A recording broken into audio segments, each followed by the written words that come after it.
நண்பர்களுக்கு வணக்கம். நான் உங்கள் கார்த்தி. இருமுனை கத்தி சேனலுக்கு உங்களை அன்புடன் வரவேற்கிறேன். இன்றைக்கி ஒரு 2 விஷயத்தை பற்றி பார்க்க போகிறோம். என்ன அப்படின்னு பார்த்தோன்னா, இந்தியா மற்றும் சீனா இவங்களுக்கு இடையான டைரக்ட் ஃப்ளைட் வந்து இந்த மாதம் இறுதிக்குள்ளே வந்து ஸ்டார்ட் ஆக போகுது. இது ஒரு நல்ல நியூஸாக பார்க்கப்படுது. பாகிஸ்தானுடைய ஆர்மி சீஃப் அசீம் முனீரோட ஒரு ஸ்ட்ராட்டஜிக்கல் கேம்பிள் வித் ட்ரம்ப், அதாவது ட்ரம்ப்பு கூட அவர் எப்படி ஒரு கேம்பிள் விளையாடிட்டு இருக்காரு அப்படின்றத பற்றின விஷயத்தையும் டீட்டெயிலாக நம்ம பார்க்கலாம். வாங்க வீடியோக்குள்ளே போவோம்.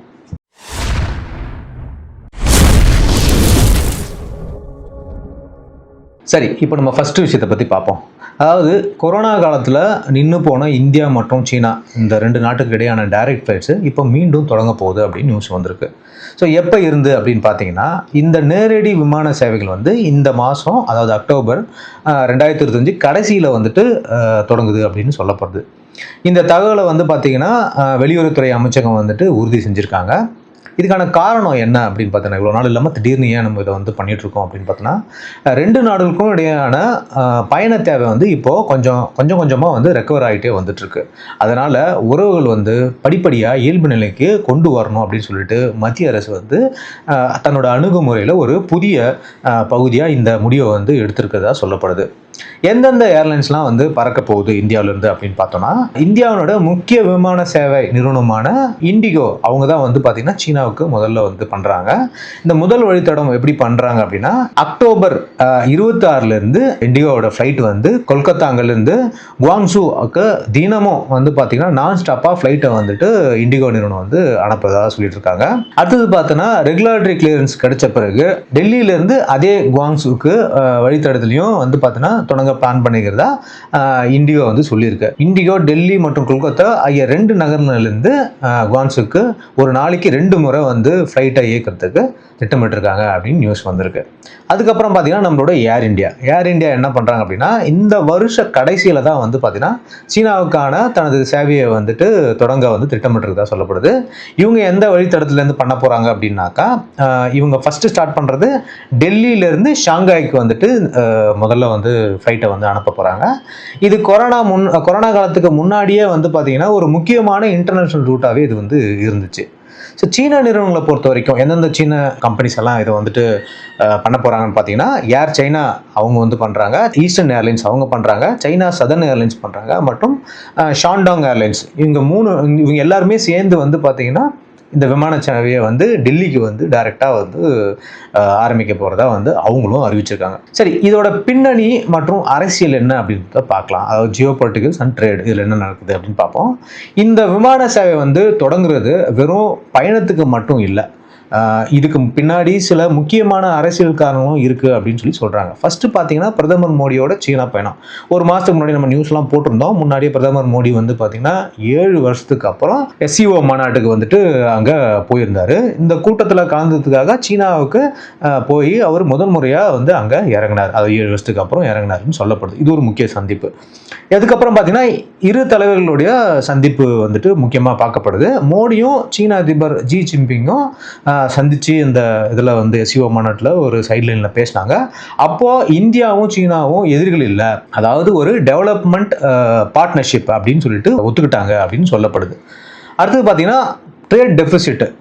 இதை பற்றி நான் ஃபுல் டீட்டெயில் நிறையா போட்டிருந்தேன். எவ்வளோ சைனாவுக்கும் இந்தியாவுக்கும் இடையில் இருக்கிற ட்ரேட் டெஃபிசிட் எவ்வளோ இருக்குது அப்படின்றத நம்ம வந்து போட்டிருந்தோம். இந்த ட்ரேட் டெஃபிசிட்டை குறைக்கணும்னா கண்டிப்பாக வந்து இந்தியாவுக்கும் சைனாவுக்கும் இருக்கிற வந்து உறவு வந்து பலப்படுத்தணும் அப்படின்னு சொல்லிட்டு இரு நாட்டு தலைவர்களும் வந்து பேசுனதா சொல்லப்படுது. இந்த சந்திப்பில் வந்து மோடி என்ன பண்ணார் அப்படின்னாக்கா, ஜி ஜின்பிங் கிட்ட ஒரு மிகப்பெரிய கவலையை தெரிவித்தார். ஏன்னா அதிக அளவில் நமக்கு ட்ரேட் டெஃபிசிட் சைனா கிட்ட இருக்குதுன்றத ஒரு கவலையாகவே தெரிவித்தார். அப்ராக்சிமேட்டாக பார்த்தீங்கன்னா $99.2 பில்லியன் அளவுக்கு ட்ரேட் டெஃபிசிட்டு நமக்கு வந்துட்டு சைனா கூட இருக்கு. அதுக்கடுத்து பார்த்தீங்கன்னா முக்கியமான விஷயம் எல்லை பிரச்சனை. இந்த பிரச்சனையால் தான் நமக்கும் சீனாவுக்கும் இருந்த உறவு வந்து மிகப்பெரிய ஒரு விரிசலை வந்து கண்டுச்சு. 2028 ஏற்பட்ட இந்த மோதலுக்கு பிறகு 5 வருஷமாக நீடிச்ச எல்லை பகுதியில் அமைதியும் ஒரு ஸ்ரத்தன்மையும் வந்துட்டு பரஸ்பரம் வந்து பேசி கலந்தாய்ந்து இதை வந்து நம்ம தீர்த்துக்கணும் அப்படின்னு சொல்லிட்டு மோடி வந்து வலியுறுத்தி இருக்காரு அந்த மீட்டிங் அப்போ. விமான சேவை இல்லாமல் பயணிகள் வந்து இவ்வளோ நாளாக ஹாங்காங்க்கும் அல்லது சிங்கப்பூருக்கும் போய் தான் அங்கேருந்து வேற வேற ஒரு வழித்தடம் மூலியமா சைனாவுக்கு வந்து போக வேண்டி இருந்துச்சு. ஸோ இப்போ டைரக்ட் ஃபிளைட்ஸ் வரதுனால ரெண்டு நாட்டு மக்களும் இடையே ஒரு தொடர்பு, பீப்புள் டு பீப்புள் கான்டாக்ட் வந்து ரொம்பவே சுலபமாகும் அப்படின்னு சொல்லப்படுது. ஸோ இதனால உறவுகளும் வந்து பார்த்தீங்கன்னா படிப்படியாக இயல்பு நிலைக்கு திரும்பக்கூடிய வாய்ப்பு வந்து இருக்கு அப்படின்னு சொல்லிட்டு மினிஸ்ட்ரி ஆஃப் எக்ஸ்டர்னல் அஃபேர்ஸ்ல இருந்து நியூஸ் வந்து கொடுத்துருக்காங்க. ஸோ இதுதான் வந்து இந்த மாதம் இறுதிக்குள்ளே நம்ம சைனாவுக்கு வந்து டைரக்ட் ஃப்ளைட் வந்து அனுப்ப போகிறோம் அப்படின்னு சொல்லிட்டு எம்இஏலேருந்து வந்திருக்கு ஒரு நியூஸு. அதை நான் உங்களுக்கு சொல்லியிருக்கேன். அடுத்தது முக்கியமான நியூஸ் என்ன அப்படின்னு பார்த்தீங்கன்னா, இந்த பாகிஸ்தானுடைய ஃபீல்டு மார்ஷல் அப்படின்னு சொல்லக்கூடிய அசீம் முனிர், அதாவது அவங்களுடைய ஆர்மி சீஃப் வந்து ஒரு ஸ்ட்ராட்டஜிக்கல் கேம்பிள் வந்து ட்ரம்ப் கிட்ட பண்ணிட்டு இருக்காரு அப்படின்னு சொல்கிறாங்க. ஸோ அதை பற்றின ஒரு ஃபுல் டீட்டெயில் தான் இந்த நம்ம விஷயத்தில் பார்க்க போகிறோம். அமெரிக்க அதிபர் டொனால்டு ட்ரம்ப் பாகிஸ்தான் ராணுவ தளபதி அசீம் முனிருடன் ஒரு சந்திப்பு வந்து சந்திச்சாரு. இதை நான் நேற்றைய வீடியோலையும் உங்களுக்கு போட்டிருந்தேன். இந்தியாவுக்கு ஏன் இது வந்து ஒரு ரெட் ஃப்ளாக் அப்படின்னு நம்ம பார்க்குறோன்னா, ஒயிட் ஹவுஸில் நடந்த இந்த சந்திப்பு கோல்டு வார், அதாவது கோல்டு வார்ன்றது பார்த்தீங்கன்னா ரஷ்யா, பழைய ரஷ்யா யுஎஸ்எஸ்ஆருக்கும் அமெரிக்காவுக்கும் நடந்த ஒரு விஷயம்தான் இந்த கோல்டு வார். இந்த கோல்டு வார் காலத்தை பழைய நாடகத்தை மீண்டும் தூசி தட்டி எடுப்பது போல இருக்குது அப்படின்னு சொல்கிறாங்க. இந்த சந்திப்பினுடைய நாடகம் இதை வந்து ஒரு ஷோமேன்ஷிப்பாக தான் வந்து பார்க்குறாங்க. பாகிஸ்தான் பிரதிநிதிகள், அதாவது பிரதமர் சஹாஷ் என்ன பரிமாறுவாங்கன்னு தெரியாமலே அங்கே போயிட்டு ஒரு டின்னர் விருந்தாளி போல சிரிச்சிட்டு இருந்தார் அப்படின்னு சொல்லி தான் உலகத் தலைவர்கள் பார்க்குறாங்க. ஆனால் பாகிஸ்தான் உண்மையான அதிகாரியான அசீம் முனிர் ஒரு பெட்டியை ட்ரம்ப் கிட்ட காமிச்சு இதில் நாங்கள் ரேர் எர்த் மினரல்ஸ்லாம் வச்சிருக்கோம் அப்படின்னு சொல்லிட்டு காமிக்கிறாரு. இது எதுக்காக அவர் காமிக்கிறாரு அப்படின்னு சொல்றாங்கன்னா, ஒரு பாகிஸ்தான ஒரு ஸ்ட்ராட்டஜிக்கல் மினரல்ஸ், அதாவது சவுதி அரேபியா மாதிரி நாங்களும் வந்து ஒரு மினரல் அதிகமாக உள்ள ஒரு நாடு அப்படின்னு சொல்லி தன்னை காமிச்சிக்கணுன்றதுக்காக அவர் வந்து இதை வந்து பண்ணதாக சொல்லப்படுது. ஆனால் உண்மை நிலை என்ன அப்படின்னு பார்த்தீங்கன்னா, பாகிஸ்தானில் பெரிய அளவில் நிரூபிக்கப்பட்ட எண்ணெய் வளங்களோ அல்லது கனிம வளங்களோ வந்து இல்லை அப்படின்னு தான் சொல்கிறாங்க. பல டெக்கேட்ஸாக, அதாவது கிட்டத்தட்ட பல டெக்கேட்ஸாக வந்து பார்த்தீங்கன்னா நடந்த தேடல்களில் பெரிதாக எதுவுமே வந்து கிடைக்கல பாகிஸ்தான்லன்னு சொல்லப்படுது. ஆனால் இந்த ஜியோ பொலிட்டிக்கல் அரசியல் வந்து திறமையின்மையை கூட ஒரு டிப்ளமேட்டிக் ட்ரையம்பாக வந்து மாற்றி ட்ரம்ப்பையே கவர்ந்திருக்கு அப்படின்னு சொல்லி தான் சொல்லப்படுது. சரி, இந்த அமெரிக்காவினுடைய திடீர் யூட்டர்ன் ஏன் இந்தியாவுக்கான இது அச்சுறுத்தலாக ஏன் பார்க்கப்படுது அப்படின்னு பார்த்தீங்கன்னா, பழைய நிலை என்னன்னா, கொஞ்ச நாளைக்கு முன்னாடி வரைக்கும் அமெரிக்கா இந்தியாவை ஒரு அத்தாரிட்டேரியனா, அதாவது சீனாவுக்கு எதிரான ஒரு ஜனநாயக கவுண்டர் பேலன்ஸாக வந்து பார்த்துட்டு இருந்ததா வந்து சொல்லப்படுது. மேலும் பாகிஸ்தானை பயங்கரவாதத்தை எதிர்ப்பதில் நம்பகத்தன்மையற்ற ஒரு கூட்டாளி, அதாவது அன்ட்ரஸ்டபிள் பார்ட்னர் அப்படின்னு சொல்லிட்டு ஒதுக்கி வச்சிருந்தாங்க ரீசெண்ட் டேஸில். ஆனால் இப்போ என்ன ஒரு திடீர்னு தன்னோட சவுத் ஏஷியன் பாலிசியில் ஒரு ட்ராமாட்டிக் சேஞ்ச் அப்படின்னு பார்த்தீங்கன்னா, பாகிஸ்தானை மீண்டும் தன்னோட யூக பட்டியலில் சேர்த்திருக்காங்க அமெரிக்கா. இது இந்தியா மீதான அமெரிக்காவின் வியூகத்தரமான மனப்பான்மையை முடிவுக்கு கொண்டு வரக்கூடிய ஒரு ஆபத்து இதில் இருக்கு அப்படின்னு வந்து சொல்லப்படுது. இந்த பாகிஸ்தானுடைய ராணுவ தளபதி முனீருடைய யூகம் என்ன அப்படின்னு பார்த்தோம்னா, காசா பிரச்சனையும் அப்புறம் இந்த கனிம வளங்களை இதை வந்துட்டு பார்த்தீங்கன்னா முனீர் ட்ரம்ப்பை கவர்தன் பின்னால இருக்கும் ஒரு முக்கிய நோக்கமாக தான் வந்து இதை பார்க்குது. அதாவது இவர் என்ன பண்றாருன்னா, இந்த காசா பிரச்சனைக்கு எல்லாத்துக்குமே ட்ரம்ப் என்ன சொல்றாரு, அதுக்கு ஒரு ஆமாசாமி போடுறாரு. அது இல்லாமல் எங்ககிட்ட நிறைய வளங்கள் இருக்குன்னு சொல்லிட்டு ட்ரம்ப்பை வந்து ஒரு எல்லாத்தையும் காமிச்சு ஷோகாஸ் பண்ணி கவர்றாரு அப்படின்னு தான் வந்து சொல்றாங்க. சீனாவுக்கு எதிராக ஒரு காப்பீடு, இது அமெரிக்காவுக்கு என்ன வேணும் அப்படின்னு பார்த்தீங்கன்னாக்கா, அமெரிக்கா சீனாவுக்கு எதிராக ஒரு ஹெட்ஜை வந்து தேடுது. ரெண்டாவது பார்த்தோம்னா ஈகோ திருப்தி, அதாவது ட்ரம்ப்பினுடைய ஈகோ வந்து திருப்திப்படுத்துவது தான் வந்து இவங்களோட இன்னொரு நோக்கமாகவும் இருக்கு. அடுத்து பார்த்தீங்கன்னா காசாவுக்கு ராணுவம், மிக முக்கியமாக காசாவோடைய குழப்பத்தை வந்து நிர்வகிக்க பாகிஸ்தான் ராணுவத்தை பயன்படுத்த ட்ரம்ப்பும் முனிரும் சம்மதிக்க வைக்கிறது தான் வந்து இந்த வந்து மிகப்பெரிய ஒரு பிளானாக வந்து பார்க்குறாங்க. இதன் மூலம் அமெரிக்கா இஸ்லாமிய உலகத்தில் கெட்ட பேர் வாங்காமல் இருக்கலாம் அப்படின்னு பார்க்கப்படுது. இஸ்ரேலுடைய ஒவ்வொரு தாக்குதலுக்கும் பாகிஸ்தான் வீதியில் போராட்டம் வந்து நடக்குது. ஆனால் அதே சமயம் பாகிஸ்தான் ராணுவம் பாலஸ்தீனத்தின் இடிபாடுகளில் இருக்க ட்ரம்ப்பினுடைய சப்கான்ட்ராக்டர் மாதிரி செயல்பட தயாராகவே இருக்குது. இந்தியாவுக்கு ஏன் இது வந்து ஒரு பாடமாக இருக்குது அப்படின்னு நம்ம பார்த்தோம்னா, இந்த சந்திப்பு இந்தியாவுக்கு ஒரு முக்கியமான பாடத்தை கற்றுக் கொடுத்தது. சமாதானம் ஒரு சாத்தியமற்றது அப்படின்னு நம்ம பார்க்குறோம். அதாவது என்னன்னா, பாகிஸ்தான் இராணுவத்தின் இருப்பே இந்தியாவின் கற்பனை செய்யப்பட்ட ஆக்கிரமிப்பை வந்து பார்த்தீங்கன்னா பொறுத்து தான் இருக்குது அப்படின்னு சொல்கிறாங்க. இந்தியா ஒரு த்ரெட்டை வந்து நீக்காவிட்டால், அதாவது பாகிஸ்தான் இராணுவ தலைமை வந்து பாகிஸ்தான் இராணுவம் நமக்கு ஒரு த்ரெட் இல்லை அப்படின்னு சொல்லிட்டு இந்தியா டிக்ளேர் ஆயிடுச்சுன்னா, அந்த பாகிஸ்தான் இராணுவம் அப்படின்ற ஒரு அதாவது அவங்களுடைய அதிகாரமே வந்து அந்த நாட்டில் ஒரு பெரிய விஷயமா இருக்காது, ஒரு நார்மல் ஆர்மி மாதிரி ஆயிடும் அப்படின்றது வந்து முனீரோட மனநிலையா வந்து பார்க்கப்படுது. மேலும் முனீர் வந்து எப்படி பார்க்குறாங்க அப்படின்னாக்கா, அவரை வந்து ஒரு ஒரு கிளர்க்கின் கேமாஃப்ளாக் அப்படின்னு பார்க்குறாங்க. அதாவது மறைக்கப்பட்ட மதகுரு அப்படின்னு வந்து அவரை சொல்கிறாங்க.